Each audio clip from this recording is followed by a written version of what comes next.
Compassion is a word that we hear a lot.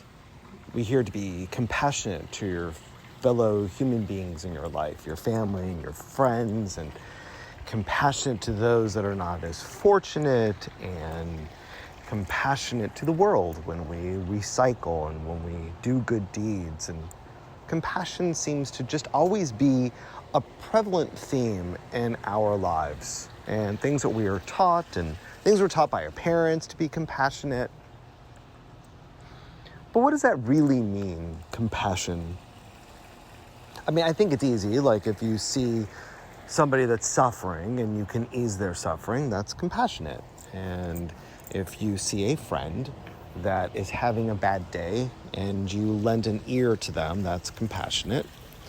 When you help a teacher, or you help your boss, or you help a professor, that's compassionate because they're in need and you are there to help them. And again, as you hear the sounds coming in, I am recording outside on this very beautiful Sunday night. I know that our meditations generally drop on Monday, so that's an airplane that's flying overhead. But compassion, and maybe even have a little compassion for me as I'm outside and airplanes flying overhead as I'm recording.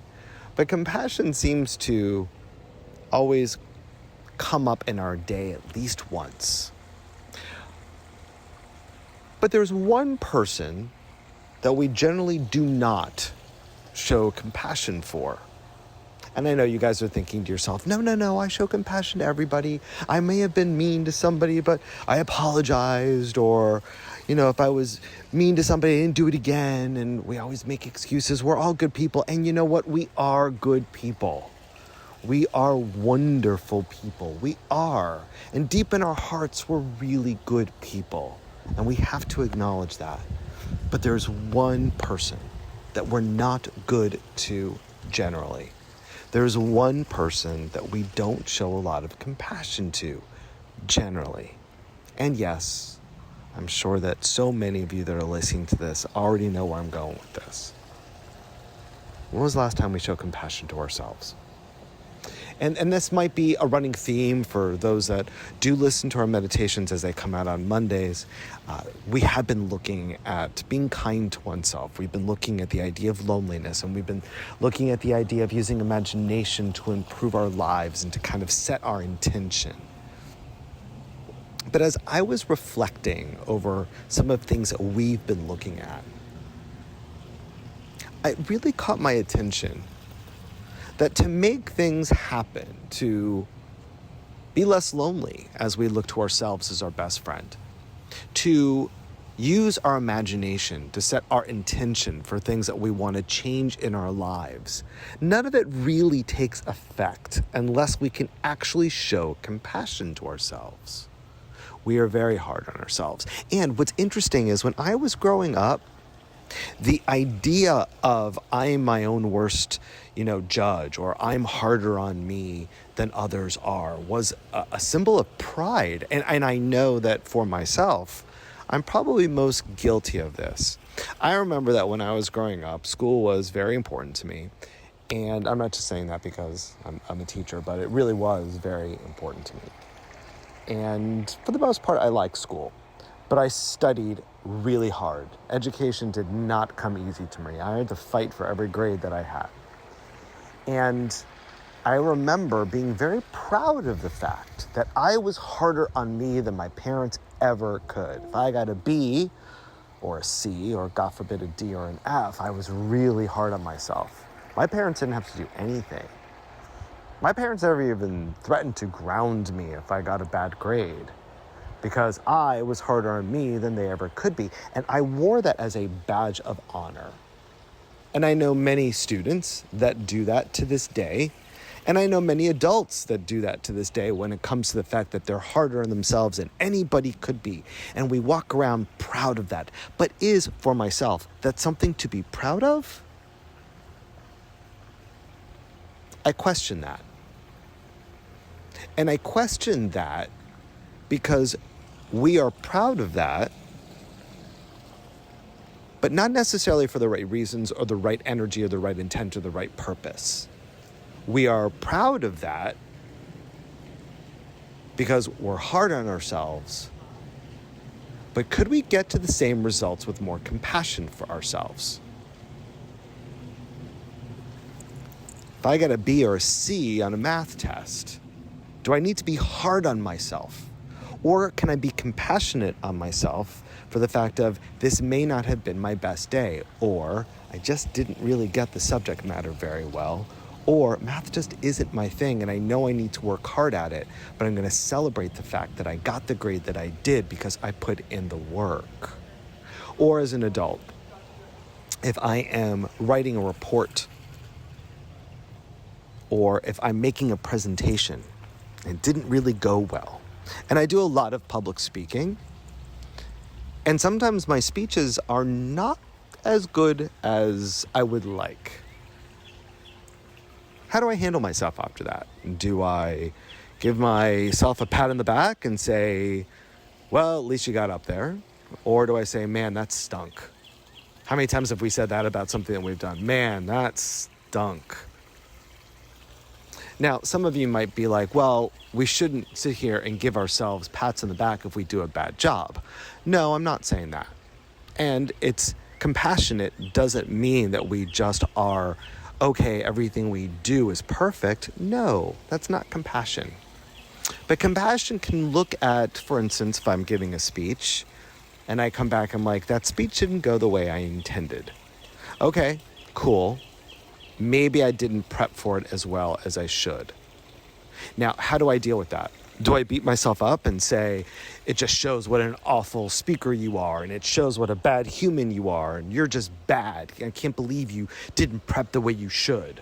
Or can I go back and note, all right, you know what? On this speech, probably didn't prep as much as I should. I'm not going to make that mistake again. I'm going to move forward. I'm going to use this as information. I'm going to use this as feedback. And when I have to give another speech, I'm going to reflect on this and say, okay, I didn't really prep very well for the last one. It didn't go as I intended. I'm going to make some shifts. I'm going to make some adjustments for this. And I know it's going to go better. That's compassion. Beating ourselves up doesn't really help. So, an example, if you are a parent out there, or if you are a best friend, who is the person in your life that you like the best outside of yourself? And again, if it's your parent, it might be your child. And if you are not a parent and you're a student or you are an adult that does not have kids yet, who is the one person in your life that you look up to, love, respect, just that one person that, you know, best friend, best compadre, you just really love as a human being? Would you treat them the way you treat yourself? That's a big question, because think about that for a second. Would you treat them the way you treat yourself? And it all begins with compassion. So let's do a meditation based on this idea of compassion. So let's take a nice stretch. You thought I was going to say deep breath, didn't you? No, let's take a stretch. Find a place that is comfortable. And as I always say, if you are going to lay down, that is fine. Just keep your spine straight. If you're really exhausted, just make note of that. If you feel that laying down you're going to fall asleep, then maybe sit up. But everybody else, find a comfortable position. It might be sitting on the floor, it might be sitting in a chair, it might be laying down, it might be on a yoga mat. Whatever it is that you feel most comfortable. Now let's start breathing. Just breathe in and out through your nose comfortably. Let's take a nice deep breath in through your nose. Let your stomach expand and hold it. And as you exhale, close your eyes and exhale through your mouth, letting your stomach flatten. And let's take another nice deep breath in through your nose. Let your stomach expand and hold it. And exhale through your mouth, letting your stomach flatten. And just breathe in and out through your nose, being comfortable with each breath, being more relaxed. And as you are looking ahead, you see that person in your life outside of yourself that means the most to you. And again, this could be a parent, a sibling, a friend, a child. But that person in your life that means the most to you. And they are running up to you. And they are freaking out. Because something in their life didn't go correctly. Something that they did wasn't perfect. And they are freaking out to you about it. How do you respond? And imagine yourself responding to that person. And as I give you time and the water effect behind you, imagine yourself with that person and how you would react.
Do they feel better?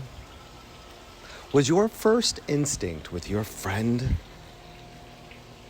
or other person, would be a son, sibling, parent, spouse? Was your first instinct to comfort and to help them? Now, let's try this again.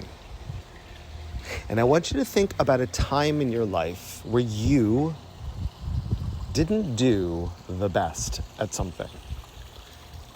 Whether it be a work project, a test, something in your life that didn't go according to plan, and a time in your life where you may not have been compassionate to yourself.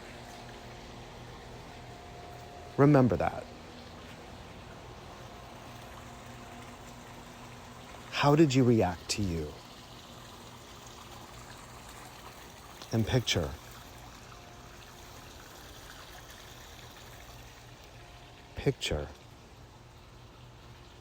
how your most important person would react if you treated them the same way that you just treated yourself in your memory.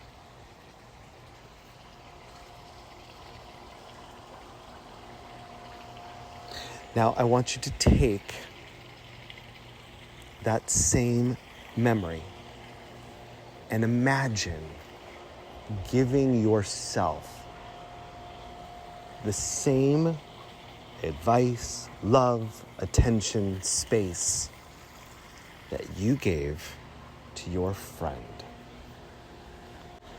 Take the time to think about that, to recreate the situation in a kinder, gentler, and more compassionate way.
How did that feel?